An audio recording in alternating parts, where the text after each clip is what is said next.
Muy buen día, estimados estudiantes del paralelo 51 de la asignatura de Teoría de la Responsabilidad.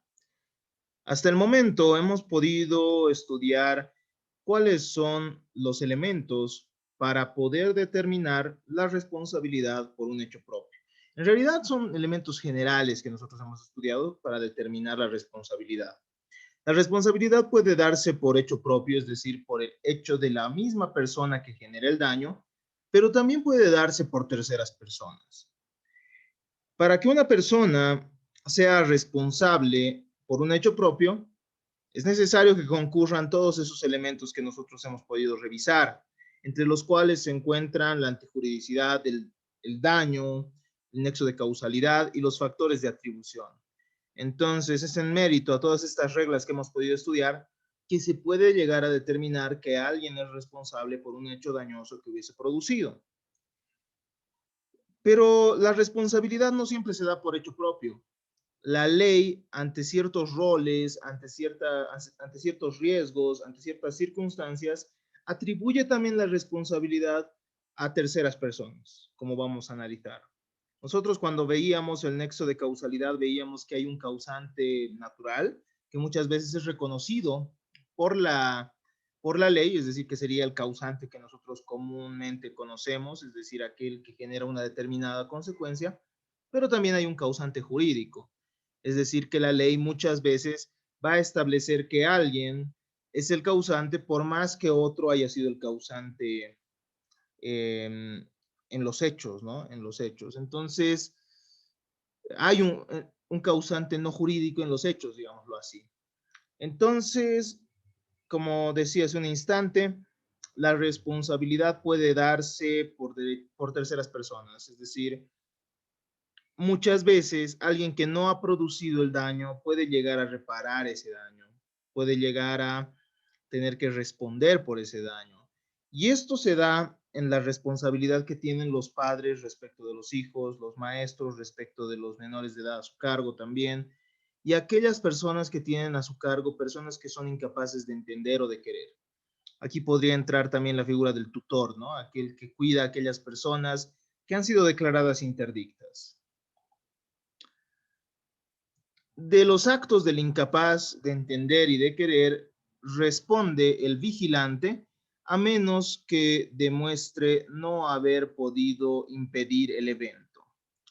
Esta regla nosotros la vamos a encontrar, estimados estudiantes, en nuestro Código Civil. ¿A qué se refiere esta regla? La doctrina italiana considera que se trata de una responsabilidad directa. En realidad, quien responde por otro estaría respondiendo porque tiene ciertos deberes de cuidado respecto a esta persona. Entonces, es por ese motivo que esta tercera persona es la responsable por los daños ocasionados. La jurisprudencia fundamenta la responsabilidad entonces en la culpa in vigilando.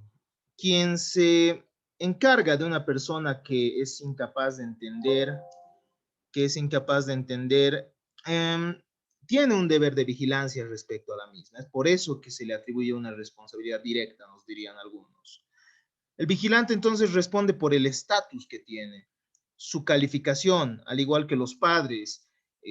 Estas personas tienen a su cuidado a otras, y si estas otras personas que están bajo cuidado de los padres, de los tutores o de personas que tienen a su cargo, personas eh, que no pueden entender, entonces quienes terminen respondiendo por los daños serán los anteriores, ¿no? Es decir, padres, tutores o los cuidadores. Se considera, nos dice Francesco Messineo, que la responsabilidad del padre es directa, derivada del hecho del progenitor mismo, concebido el hecho como responsabilidad objetiva. Vamos a ver que la responsabilidad en este tipo de casos ha sido debatida, ¿no? Algunos dicen que hay culpa presunta, otros dicen que hay responsabilidad objetiva. Esos son dos aspectos diferentes. Corresponde a sujetos con deber de vigilancia, entonces, a razón de su calidad, cargo o actividad profesional específica y no puede extenderse a otros sujetos. Entonces, hay ciertas personas que se encuentran al cuidado de otras, por lo que tendrán que responder por los daños que ocasionen aquellas personas que están bajo su cuidado. Entonces, nos dice el artículo 989, por ejemplo, en su parágrafo 1, que el resarcimiento del daño causado por el menor de 10 años o por el incapaz de querer o entender se debe por quien estaba obligado a vigilar al incapaz, excepto si se prueba que no se pudo impedir el hecho, es decir, que se usaron esos medios y los medios necesarios y el hecho aún así resultó. Entonces, vemos que en este tipo de responsabilidad estamos ante personas que tienen ese deber de vigilancia y que serían responsables en caso de incumplir. Si el hecho de todos modos, si el hecho era imposible de contenerse, entonces recién en esas circunstancias estas personas no llegarían a ser responsables. Y esto se puede probar también mediante la ruptura del nexo causal, ¿no? Cuando hay un hecho de un tercero, cuando hay la imprudencia de la víctima, cuando hay un caso fortuito, cuando hay fuerza mayor. Hablemos ahora de la inimputabilidad, ¿no? En el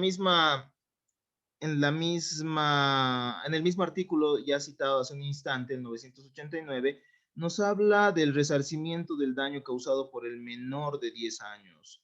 El Código Civil boliviano presume que a los 10 años el menor alcanza una cierta capacidad de entender lo que ocurre a su alrededor. Entonces ya se le puede atribuir la responsabilidad. Un sujeto inimputable va a ser aquel que no es responsable de un ilícito que cometió, ya que no está en condiciones de comprender su accionar o las consecuencias de lo que esta persona hace. De lo expresado, nosotros podemos evidenciar que la persona imputable va a ser entonces aquella, o sea, lo contrario a la inimputable, ¿no? Va a ser aquella que comprende los actos que comprende los actos que está realizando y aquella a la que por tanto se le puede atribuir las consecuencias jurídicas. A esta edad entonces de 10 años que hemos manifestado, el menor ya puede controlar sus actos, dirigir su propia voluntad para prevenir daños a terceros. Y si este menor genera un daño, es decir, 10 años si el mismo es de 10, tiene una edad de 10 años para adelante, tendrá que responder por los mismos. Por otro lado, existen también personas con facultades cognitivas y volitivas limitadas que las hacen inimputables. La inimputabilidad, entonces, se va a dar en mérito a la edad establecida por el legislador. El legislador dirá, a partir de esa edad eres imputable porque tú ya comprendes los hechos los actos que tú realizas. Pero también el legislador establece que ciertas personas no son capaces de comprender, de entender, no son capaces de tomar decisiones, por lo que también serían inimputables. Este es el caso de los locos, de las personas que tienen demencia y que de a poco van perdiendo esa inteligencia que tenían. El daño causado por estas personas genera la responsabilidad entonces de los padres, en el caso de los inimputables que sean menores de 10 años, y también de las personas que se encontraban a cargo de aquella persona que no era capaz de entender o de querer, es decir, de su cuidador, ¿no? No se trata entonces de una ausencia de dolo o culpa, sino se trata de una ausencia de imputabilidad por el estado psíquico mismo. No estamos hablando de falta de culpa porque no se está analizando la reprochabilidad de su conducta. No estamos analizando si es que ha cumplido con la diligencia de un buen padre de familia, si era imprevisible o inevitable. No. La imputabilidad es diferente. La imputabilidad es algunos autores han dicho que es una culpa en primer grado, ¿no? Y es un análisis de la culpa en primer grado y bueno, ya el dolo y la culpa que nosotros hemos estudiado sería un dolo y culpa, mejor dicho, sería una culpa en segundo grado. Pero esta imputabilidad se refiere concretamente al estado psíquico, ¿no? Si la persona no tiene el estado psíquico idóneo para poder responder por sus actos, es inimputable. Y no se puede pasar ese análisis entonces de la reprochabilidad de su conducta, bajo los deberes de previsibilidad, evitabilidad y bajo bajo esa figura abstracta que es el bonus pater familias. Nuestro artículo 989 nos dice que el incapacitado de querer o entender que genere un daño provocará la responsabilidad de aquel que lo cuida. Pero ¿quién es ese incapaz de querer o entender? Las causas de este tipo de incapacidad son diferentes. Pueden ser enfermedades o defectos físicos que repercuten en las personas que las padecen y no están en condiciones para llevar a cabo determinados actos jurídicos. Por ejemplo, los sordomudos. Puede darse, además de defectos físicos, también puede darse por perturbaciones mentales o psíquicas de carácter transitorio, que privan al que las padece del entendimiento y o la voluntad del entendimiento y la voluntad necesarios para realizar eficazmente un acto jurídico. Estar bajo los efectos de una droga, la voluntad es la creadora del acto jurídico, entonces no se puede considerar que el acto producido por estas personas sea idóneo para producir tampoco la responsabilidad. Entonces se requiere del entendimiento y la conciencia, puesto que la falta de razón impide que haya voluntad negociada. También puede darse esta incapacidad de querer o entender por enfermedades o defectos físicos o psíquicos de carácter permanente y de una entidad tal que impida al sujeto actuar con validez jurídica por faltarle habitualmente la inteligencia o voluntad necesarias. El ordenamiento jurídico considera que en tales casos se tienen que adoptar medidas, ¿no? Medidas para proteger a la persona y también para proteger al patrimonio de esta persona. Entonces establece ciertos mecanismos como la designación de un tutor para el cuidado de la persona y también para el cuidado del patrimonio de esta persona. Ahora, nosotros hemos hablado de perturbaciones mentales o psíquicas de carácter transitorio, que pueden darse por efecto de drogas, por ejemplo, alguien que está con medicación, pero es diferente esto a que alguien haya producido su incapacidad culposamente, es decir, de manera imprudente, como aquella persona que se ha embriagado hasta, hasta el punto de no querer y entender, pero lo ha hecho de manera voluntaria. Entonces, en este caso, no estamos ante una incapacidad psíquica o mental transitoria que sea capaz de hacer inimputable a la persona, ¿no? Y que su cuidador sea el responsable, no. Cuando alguien produce su incapacidad de manera reprochable, es decir, de manera culposa, termina siendo responsable también por los daños generados. En el caso de la responsabilidad por terceras personas, concretamente de las personas que tienen el deber de cuidado, se permite amplia prueba liberatoria. Los artículos 989, 990 y 991 del Código Civil permiten probar que no se pudo impedir el hecho. Entonces, si la persona prueba que el hecho era imposible de impedirse, se exonerará de la responsabilidad. Existe entonces una presunción de responsabilidad superable. Si bien se dice que estas personas, los cuidadores, son responsables por las personas, por los daños producidos por las personas a su cuidado, no es menos cierto que hay prueba que va a determinar, que hay prueba que ellos pueden invocar en el sentido de que, bueno, no pudieron impedir el hecho. Se han considerado en la jurisprudencia extranjera aspectos también como la edad del menor y su grado de madurez, ¿no? Mientras el menor de edad tenga más años de edad, entonces requerirá de menos vigilancia, ¿no? O mientras más maduro sea, no requerirá de tanta vigilancia. Entonces, se pueden llegar a considerar también estos aspectos para determinar la exoneración probatoria. Esta posibilidad de exoneración se extiende también al caso de los enfermos mentales. Los padres, tutores y maestros entonces tienen responsabilidad, pero la doctrina trata de justificar el por qué, ¿no? ¿Cuál es el motivo por el cual los padres, tutores y maestros son responsables? Si es que una persona ajena es la que ha producido el daño. Se discute por la doctrina entonces si esto es una culpa presunta o es una responsabilidad objetiva. Quienes manifiestan que se trataría de una responsabilidad por culpa se refieren a dos tipos de culpa, la culpa invigilando y la culpa ineducando, ¿no? Es decir, que hay un reproche sobre la educación que se le ha dado al menor, a la persona bajo el cuidado que tiene, la persona que se encuentra bajo cuidado de otra, y también hay una culpa respecto a la vigilancia, ¿no? Reprochabilidad en su conducta. Había reprochabilidad en su conducta porque esos deberes de vigilancia y educación no se habían cumplido. La jurisprudencia extranjera ha desarrollado además el hecho de que se tiene que probar el hecho, que el hecho no pudo impedirse, ¿no? Esto que ya hemos estudiado. Debe probarse que, además, en estos casos, que el padre ha cumplido con la vigilancia y educación del menor. Entonces, la jurisprudencia extranjera nos dice que además de probar que el hecho no pudo impedirse, el padre debe probar que se encontraba vigilando al menor, o sea, tenía la vigilancia del menor, y esto no implica estar pegado, no necesariamente al mismo, pero sí al menos supervisar los actos que está realizando y la educación del mismo. En caso de, y bueno, y también tiene que cumplir con la educación del mismo.